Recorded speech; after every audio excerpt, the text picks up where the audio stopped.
ভারতীয় ক্রিকেটের ইতিহাসে এমন মুহূর্ত হয়তো খুব কমই এসেছে যখন দুই মহাতারকার ভবিষ্যৎ নিয়ে এত প্রশ্ন। বিরাট কোহলি ও রোহিত শর্মা, যাদের ব্যাটিংয়ে একসময় জেতার নিশ্চয়তা থাকত, আজ তারাই অনিশ্চয়তার মুখে। অস্ট্রেলিয়ার বিপক্ষে দলে নেই কেউই, আর অধিনায়কত্ব চলে গেছে অন্য কারো হাতে। তাহলে কি এটাই তাদের শেষ সিরিজের ঘণ্টা?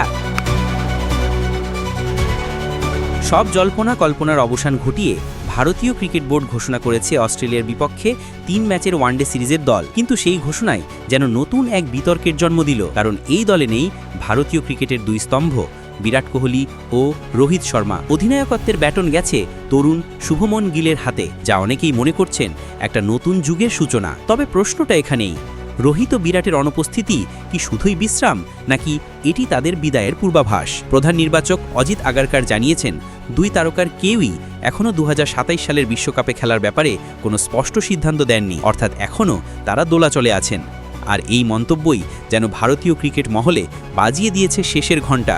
সম্ভবত ভারতীয় ক্রিকেটের সবচেয়ে সফল যুগের শেষ অধ্যায় শুরু হয়ে গেছে। রোহিত শর্মা ও বিরাট কোহলি দুজনই এক দশকেরও বেশি সময় ধরে ভারতীয় ক্রিকেটের মুখ। অসংখ্য রেকর্ড, শতরান জয়ের গল্পে ভরা তাদের কেরিয়ার।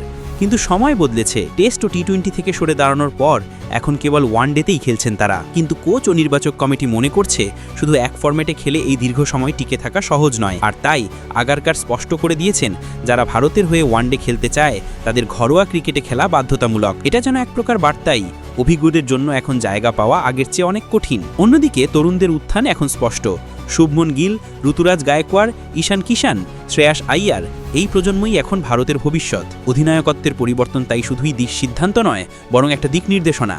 ভারত এখন নতুন অধ্যায় পা রাখছে। তবুও ভক্তদের মনে একটা প্রশ্ন থেকেই যাচ্ছে, ২০২৭ সালের বিশ্বকাপে কি দেখা যাবে না রোহিত কোহলিকে? তারা দুজনেই কিছুদিন আগে মিডিয়ায় বলেছিলেন, আমরা খেলতে চাই, জিততে চাই। কিন্তু হঠাৎ করে আগারকারের মন্তব্যে সেই বক্তব্যই যেন ধোঁয়াশায় ঢেকে গেল। এমনকি ভারতীয় মিডিয়াও এখন বলছে, এটাই হয়তো শেষ প্রজন্মের সূর্যাস্ত। ভারতীয় ক্রিকেটের এই অধ্যায় শেষ হলেও ইতিহাসে তাদের নাম থাকবে সোনার অক্ষরে লেখা। রোহিতের ছক্কা আর কোহলির আগ্রাসী দৃষ্টি, এই স্মৃতি চিরকাল বয়ে নিয়ে যাবে প্রতিটি ক্রিকেট প্রেমী।